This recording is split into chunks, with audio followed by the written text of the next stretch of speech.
tahun 1602, Belanda mendirikan kongsi dagang yang bernama Verenigde Oost-Indische Compagnie, disingkat VOC. Dalam waktu cepat, VOC menjadi perusahaan terkaya di Eropa. Van den Bosch pada tahun 1830 diangkat menjadi Gubernur Jenderal Hindia Belanda, menjadi pemprakarsa kultur stelsel atau tanam paksa.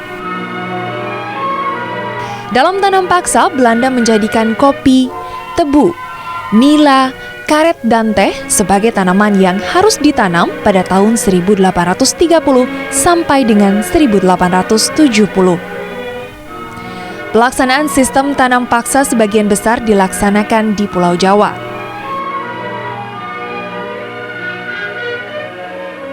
Tanah Jawa berubah. Hutan yang tersebar di kaki-kaki gunung api dibuka, diubah menjadi perkebunan. Belanda melakukan eksploitasi perkebunan besar-besaran sebagai sumber pendapatan ekonomi utama.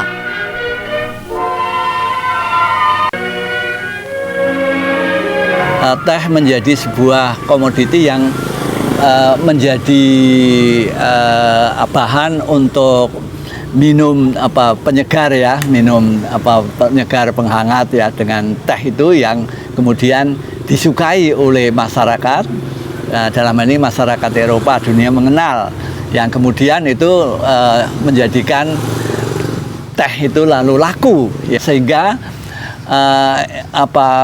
impor teh dari Eropa bagi Eropa dari Asia itu menjadi satu kebutuhan yang aslinya dulu ada dari India, dari Cina, dan kemudian pemerintah Belanda membuka di Indonesia.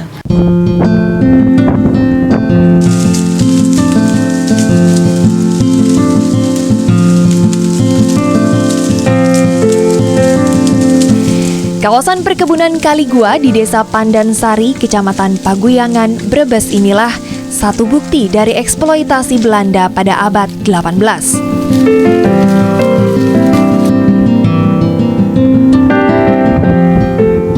Satu perusahaan swasta Belanda, NV Cultuur Onderneming, membuka perkebunan teh Kaligua pada tahun 1879.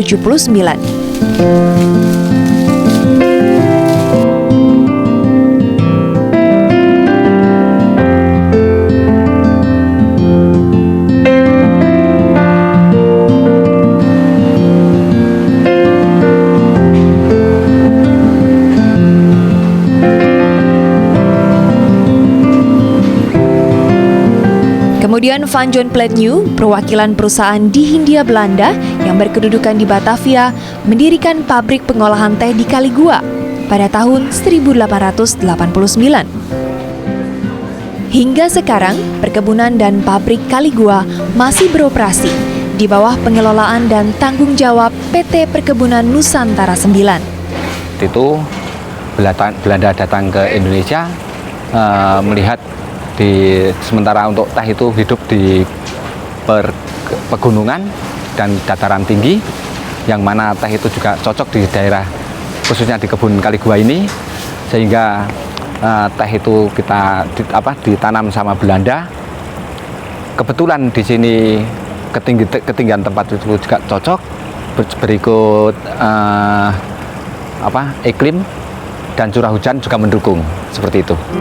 Teh memiliki banyak manfaat, tak hanya sebagai pelepas dahaga dan penghangat badan.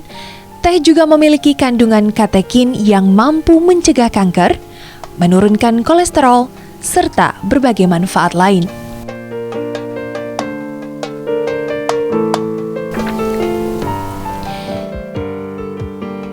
Teh berevolusi hingga ke seluruh dunia dengan segala macam modifikasi, mulai dari pengolahan hingga ke penyajian.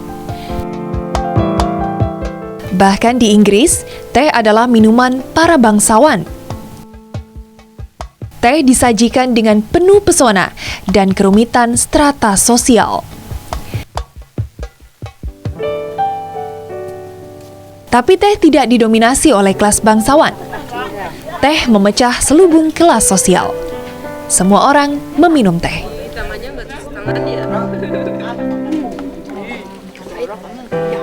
teh itu bisa menjadi begitu mentradisi, menjadi hal yang biasa, ya, sangat lumrah gitu dikonsumsi oleh banyak orang ya, dari segala lapisan, dari anak sampai orang tua, laki-laki, perempuan ya.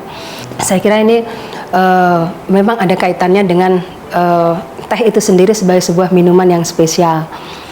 Nah, saya kira teh kemudian masuk dalam barisan alternatif minuman yang bisa dikonsumsi, ya, dinikmati oleh warga masyarakat ya, setelah air putih dan setelah alternatif lain, minuman yang mungkin itu terseleksi dengan sendirinya ya. Dan orang merasakan teh yang itu sebelum perkebunan besar itu juga sudah mulai dikenalkan, tapi dengan adanya perkebunan besar di mana kemudian rakyat juga menanam ya, dan rakyat bisa merasakan, menikmati, oh begini toh rasanya ya, daun yang ditanam di perkebunan besar yang sangat eksklusif itu.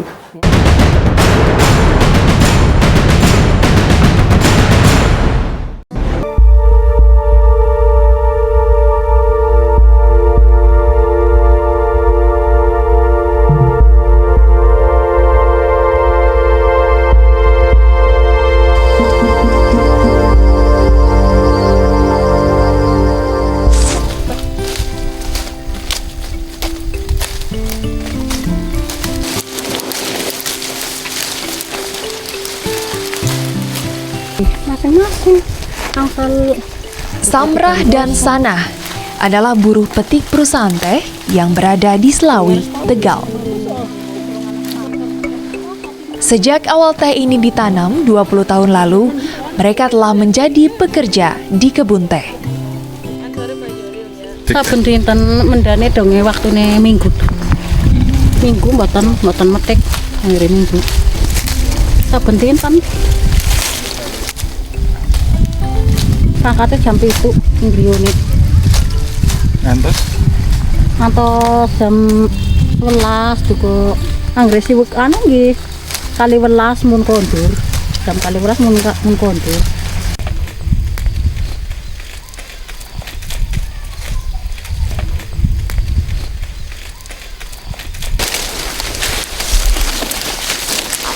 Hari kula sing londong nggih.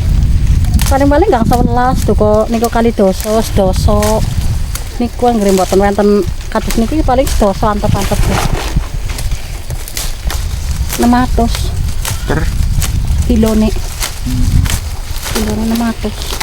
Terus dinten rata-rata angsal pinten?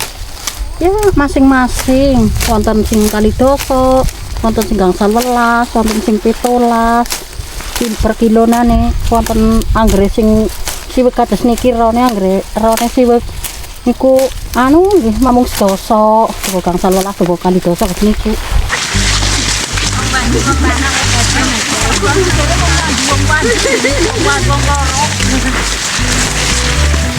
Depan sana ya? Jangan motor. Ya, jangan.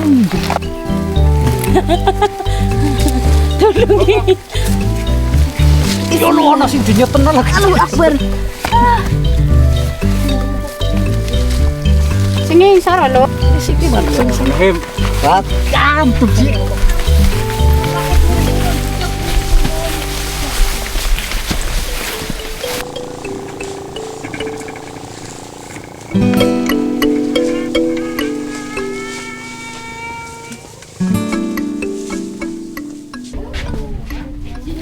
Tuti, buruh petik perkebunan Kaligua, adalah satu dari 1.150 tenaga kerja yang bekerja di perkebunan seluas 650 hektar.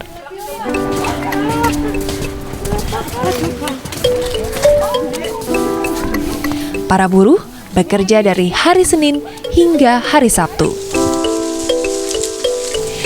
Dimulai jam 7 hingga jam 12.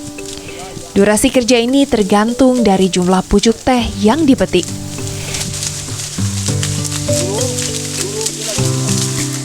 Jika jumlah pucuk yang harus dipanen banyak, maka durasi kerja mereka lebih panjang. Dan juga sebaliknya.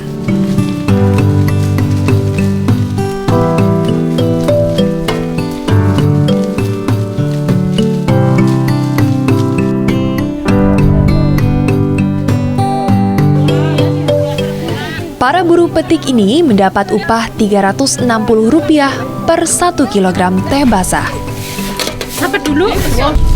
Dalam satu hari, rata-rata mereka mendapatkan 40 kilogram.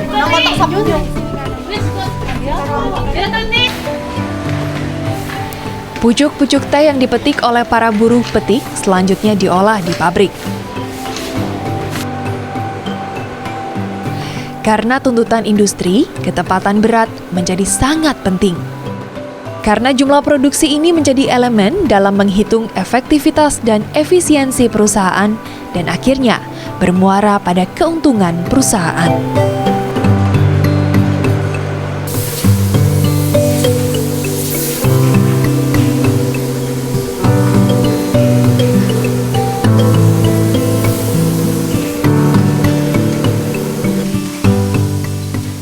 Daun teh yang baru dipetik mengandung air 75% dari berat daun dan sisanya berupa padatan dan terdiri dari bahan-bahan organik dan anorganik.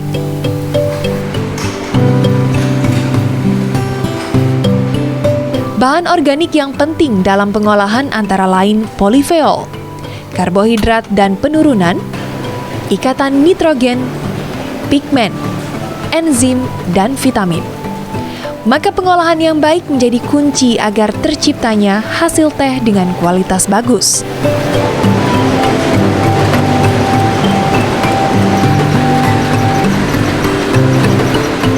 Produksi dari pabrik teh Kaligua adalah teh hitam. Teh hitam dianggap teh yang laku di pasaran dunia.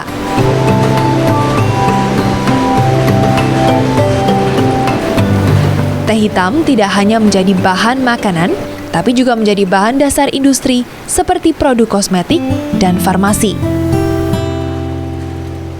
1 kilo teh hitam dihargai Rp18.000 hingga Rp20.000. Ini untuk teh kita memang di pasaran kita merugi karena hasil penjualan kita harus melalui KPB.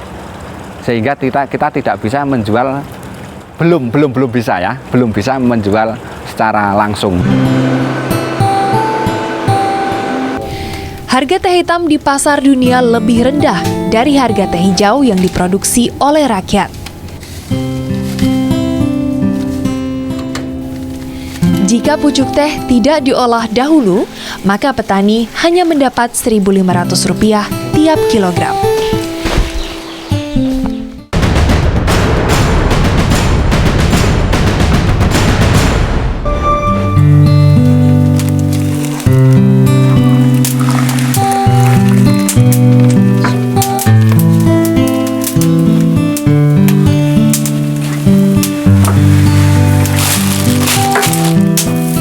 Siti Masroh juga berupaya memutus ketergantungan kepada pabrik dengan mengolah tehnya sendiri. Tanpa merek dagang, tanpa regulasi dan sistem pemasaran yang rumit. Tapi teh produksinya juga bisa dinikmati. Dan yang pasti, dia mendapat penghasilan yang masuk akal.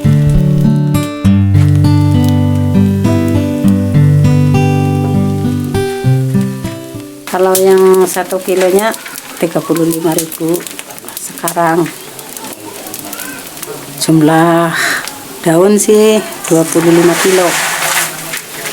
Insya Allah kalau cocok ya jadi 5 kilo kering.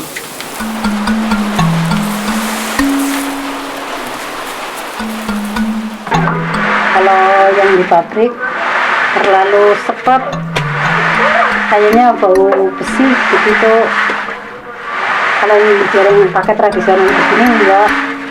Kalau yang biasa masaknya enak ya enak sekali begitu.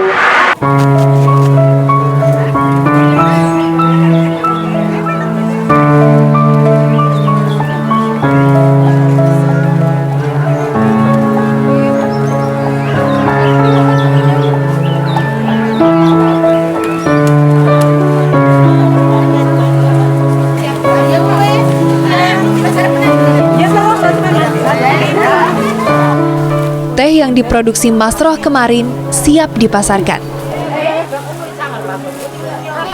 Bersama dengan para pengolah teh rakyat lain, Masroh menjual tehnya kepada pedagang teh di Pasar Mentik yang digelar setiap hari Pahing dan Wage.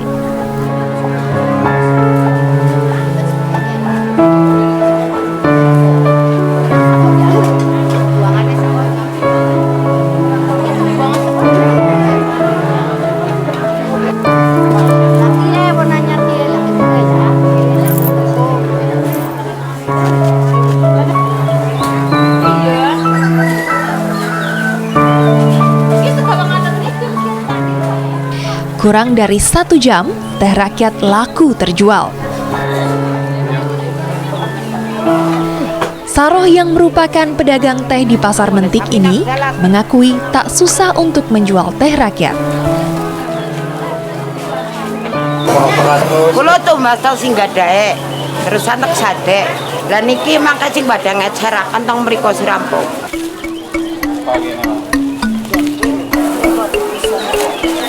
Api kabeh kita. Mau namu angsal. Kira angsal kali doso tok. Kali doso kilo. Kilone pinten? Kawan doso. Satene sekawan doso. Ndase kawan doso.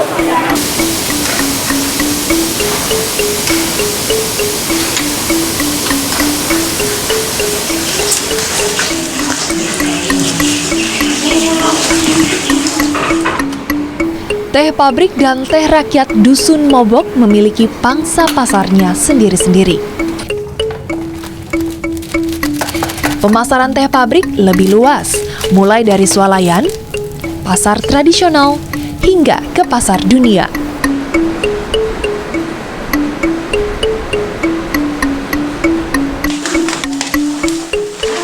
Sedangkan masyarakat Mobok lebih memilih menjual teh rakyat langsung ke rakyat untuk dikonsumsi. Cita rasa teh rakyat juga sangat khas. Setiap pengolah selalu memiliki keunikan sendiri-sendiri.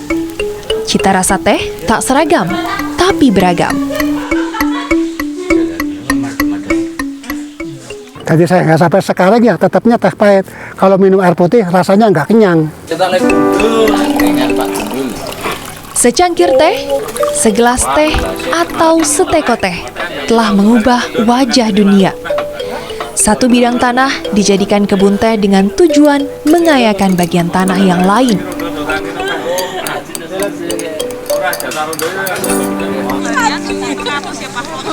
Tapi setelah tanah itu dikuasai oleh sang pemilik tanah sendiri, apakah dengan sendirinya sang pemilik tanah mendapat keuntungan? Menarik itu untuk dipertanyakan kembali atau untuk direnungkan kembali. Mengapa sekarang pemerintah tidak peduli terhadap tadi sumber kekayaan dari perkebunan, dari tanah tak lahan-lahan yang sangat subur untuk ditanami komoditi-komoditi yang sebetulnya menguntungkan. Indonesia, negeri yang kaya hasil bumi. Bahkan, pucuk daun pun semestinya mampu membuat rakyat sejahtera.